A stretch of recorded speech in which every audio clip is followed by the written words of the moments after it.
ny tena fiainan-dra malagasy.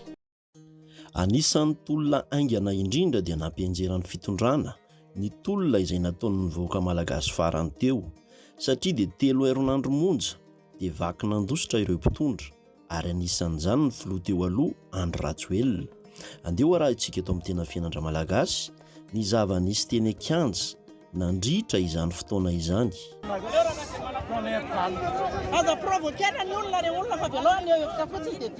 Ny alakamisy 20 septambra no nanomboka nidina an-dalambe ny vahoaka teto Antananarivo, ny taky ny rariny manoloana ny fahatapahan'ny jiro sy ny rano. Niainga tetsy Antaninandro ireo ZNZ izay tena maro dia maro tokoa, miaraka amin'ny sora-bavety isan-karazany, tao ihany koa ireo nitondra ny sainam-pirenena malagasy, nandroso moramora nidina ho eny Ambohijatovo. Voatafiditra kely teo amin'ny hôtely Palisandra nefa dia efa notsenain'ireo mpitandro ny filaminana. Ny fampitazana teo nandritra ny minitra vitsy. Rehefa afaka izany dia niditra tamin'ny fanaparitahana ny mpitandro ny filaminana ka nandefa bomba mandatsa-dranomaso maro.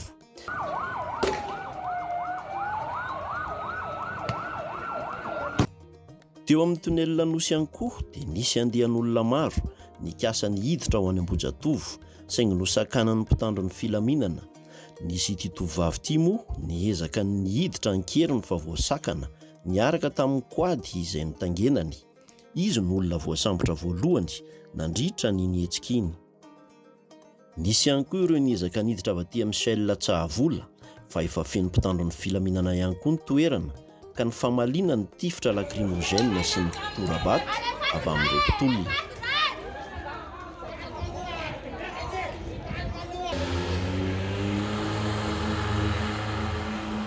Teo ihany koa ireo influenceur izay nandeha am-pilaminana fa voasakana ary voasambotra tamin'izany fitiavana Mikael sy Mbale.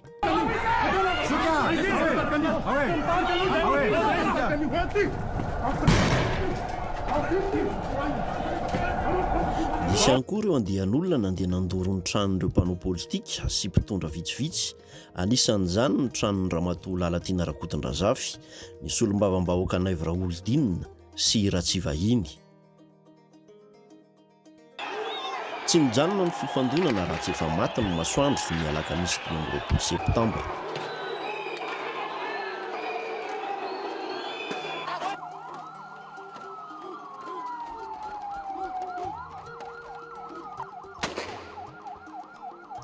Ny zoma 20 septambra tsy nisy nihetsika teto Antananarivo, fa ny tany amin'ny faritra kosa nanomboka nidina an-dalambe ireo mpianatra toy ny tany Diego, Tomasina, Tsirabe, Toliara, ary tsy nijanona izany mandrapatapitra ny tolona.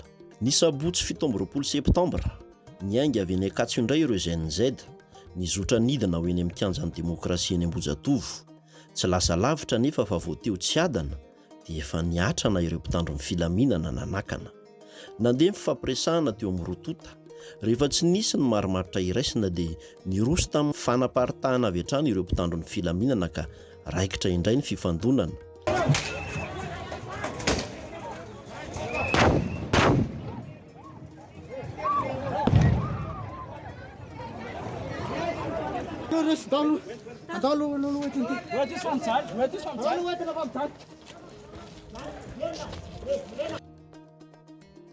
Nanomboka ny alatsinainy 20 septambra dia nitoetsak'ijanona ny tolona ary saika ho isan'andro ny fifandonana teo amin'ny mpitandro ny filaminana sy ny vahoaka.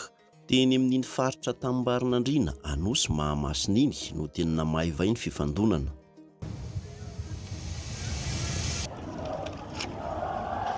Ny talata 2 oktobra tonga nanatevin-darana ny tolona rery zareo avy any amin'iny lalam-pirenena voalohany iny izay notarihan'ny be ny tanànan'ny Mertsetosika Parso Andriambolanarivo.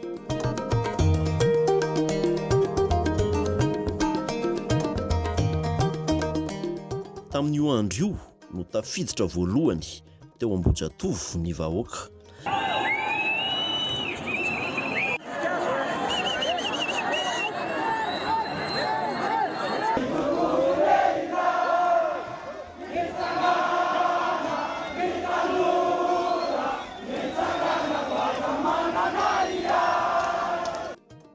Nanomboka teo dia teny Tambarinandriana foana no niainga ny vahoaka ary isan'andro dia nytoy foana izany. Ny sabotsy 12 oktobra no nanao fanambarana ny Kapsaty manoloana ny herisetra izay nataon'ireo mpitandro ny filaminana tamin'ireo mpitolona. Nilaza izy ireo fa raha mitoy izany herisetra izany dia andray andraikitra avy hatrany izy ireo. Tova maika nefa na hery vaika ny fifandonana teo amin'ny mpitandro ny filaminana sy ny mpitolona ka nidina avy hatrany teny akanjo izy ireo. Narainy ny vahoaka maro nanaraka ny lalana mandalo ny Tobra Tsimandravy iny. Teo no raikitra ny fifampitifirana ka nahalavo ny miaramila iray. Nisy ihany koa ny olon-tsotra voatifotra.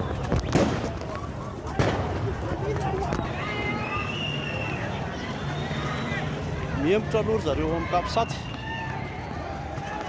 Rehefa nahare fa ho avy ny Kapsaty dia vaky nandositra ihany koa ireo mpitandro ny filaminana ka nirohatra nakeny amin'ny kianjan'ny 13 Mey vahoaka.